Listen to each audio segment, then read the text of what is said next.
நான் தான் உங்கள் கல்லீரல். நீங்கள் குறைவாக சாப்பிட்டாலும் உங்கள் தொப்பை வளர்வதற்கு முக்கிய காரணமே நான் தான்.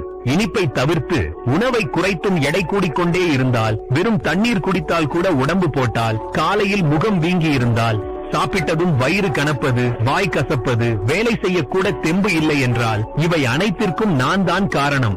நான் சரியாக இயங்கவில்லை என்றால் உங்கள் உணவை தொப்பை கொழுப்பாக மாற்றிவிடுவேன்.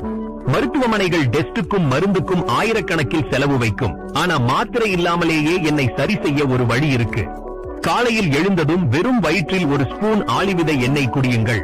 குடித்து 20 நிமிடம் கழித்து சாப்பிட்டால் உங்கள் உணவை நான் சக்தியாக மாற்றுவேன், தொப்பையாக அல்ல. உங்கள் உணவில் கசப்பான பொருட்களை சேர்த்துக் கொள்ளுங்கள். முள்ளங்கி, சிக்கரி, கிரேப் ஃப்ரூட் இவை பித்தநீரை சுரந்து கொழுப்பை கரைக்க என்னை தூண்டும். தூங்குவதற்கு முன் என்னை வெப்பமாக வைத்துக் கொள்ளுங்கள். 20 நிமிடம் ஹீட்டிங் பேட் வைத்தால் ரத்த ஓட்டமும் ஆக்சிஜனும் அதிகரிக்கும்.